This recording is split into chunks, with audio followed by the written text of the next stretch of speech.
ओम नमः शिवाय। प्यारे भक्तों, ये है शिव महापुराण महात्म्य भाग 2, जिसमें आप चंचुला की कथा का श्रवण करेंगे। समुद्र के तट पर स्थित देशों के अंतर्गत वाशकल नामक एक ग्राम के निवासी स्त्री पुरुष दुष्ट प्रकृति और पाप बुद्धि के थे। पुरुष पशुप्रति के और स्त्रियां व्यभिचारिणी थीं। उस ग्राम में बिंदुक नामक एक ब्राह्मण भी रहता था। उसने अपनी कामातुरतावश अत्यंत रूपवती भार्या के होते हुए भी एक सुंदरी वैश्या को अपना रखा था। वैश्या में आसक्त वह ब्राह्मण अपनी पत्नी से धीरे धीरे विमुख होता गया। कुछ समय तक तो ब्राह्मण की पत्नी चंचुला काम के वेग को सहन करती रही, परंतु उस युवती के लिए सदा के लिए अपनी इंद्रियों पर नियंत्रण रखना संभव न हुआ। फलतः वह एक जार से रति करने लगी। एक रात्रि को बिंदुक ने अपनी पत्नी को परपुरुष के साथ रमण करते हुए देखा तो वह क्रोध से विक्षिप्त हो उठा। जार पुरुष तो वहां से भाग गया और अब बिंदुक अपना सारा क्रोध अपनी पत्नी पर उतारने लगा तथा मुक्कों से उसकी पिटाई करने लगा।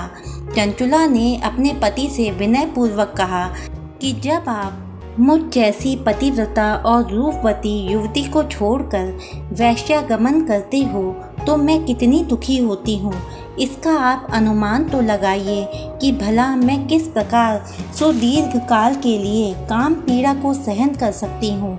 यह सब आप सोच समझ कर बताइए। पत्नी के वचनों को सुनकर दुर्बुद्धि बिंदुक बोला, प्रिय, तुम्हारा विश्लेषण सत्य है। तुम निर्भय होकर जार पुरुषों के साथ विहार करो, परंतु उन्हें रति सुख देकर बदले में उनसे धन कमाओ। उस धन से हम दोनों का बहुत लाभ होगा। चंचुला ने पति की आज्ञा को स्वीकार कर लिया और फलतः दोनों कुकर्मी हो गए। समय आने पर बिंदुक की मृत्यु हो गई और वह नरक में अनेक दुख भोग कर पिशाच योनि में उत्पन्न हुआ। चंचुला का यौवन भी परपुरुष का संग करते करते बीत गया।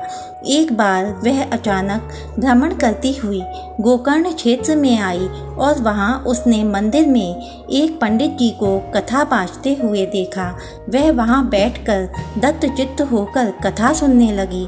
उसने कथा में जार पुरुषों में आसक्त स्त्रियों के दुष्परिणाम नरक भोग की व्यथाजनक बात ज्यों ही सुनी त्यों ही वह काँप उठी। कथा की समाप्ति पर सब लोगों के चले जाने पर वह कथावाचक ब्राह्मण के चरणों में गिरकर बिलखने लगी। ब्राह्मण द्वारा पूछे जाने पर चंचुला ने अपनी सारी कहानी कह सुनाई और रो रो कर ब्राह्मण से अपने उद्धार का उपाय पूछने लगी। ब्राह्मण ने कहा कि जिस शिव पुराण की कथा को सुनकर तुम्हारे चित्त में विवेक जागृत हुआ है, उसी पुराण को सुनने से तुम्हारा मोक्ष हो सकता है। जिस प्रकार निर्मल दर्पण में प्रतिबिंब सही दिखता है, उसी प्रकार शिव पुराण के सुनने से विशुद्ध हुए चित्त में अंबिका सहित भगवान शिव का साक्षात्कार हो जाता है। शिवजी की कथा के श्रवण मनन से चित्त शुद्धि तथा गणेश कार्तिकेय सहित शिव की भक्ति प्राप्त होती है। शंकर का भक्त उनकी कृपा से देव दुर्लभ मुक्ति पा लेता है। अतः हे ब्राह्मण स्त्री, तुम्हारे कल्याण का एकमात्र उपाय शिव पुराण का श्रवण ही है। ब्राह्मण के वचन सुनकर उसके प्रति आभार प्रकट करती हुई चंचुला उससे ही शिव कथा सुनाने का अनुरोध करने लगी। ब्राह्मण ने उस दीन अबला की प्रार्थना को स्वीकार किया। चंचुला ब्राह्मण द्वारा बताई विधि से स्नान करके जटा वल्कल धारण करके शरीर पर भस्म लगा और रुद्राक्ष धारण करके तथा जितेंद्रिय होकर श्रद्धा भक्ति पूर्वक शिव पुराण का श्रवण करने लगी। इस प्रकार शिव के ध्यान में मग्न होकर ही चंचुला ने शरीर त्याग दिया और शिवपुरी में पहुंचकर उमा सहित भगवान शंकर के साक्षात दर्शन किए।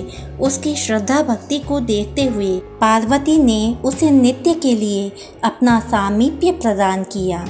शौनक जी ने सूत जी से निवेदन किया कि वे चंचुला का और आगे का वृतांत सुनाने की कृपा करें।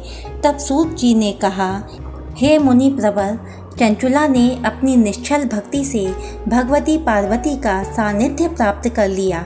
एक दिन उसने दया करुणा की स्रोतस्विनी भगवती पार्वती से अपने पति के संबंध में जिज्ञासा की तो भगवती ने उसे बताया कि बिंदुक नरक की अनेक यातनाएं भोगने के उपरांत इस समय पिशाच योनि में पड़ा हुआ कष्टमय जीवन बिता रहा है।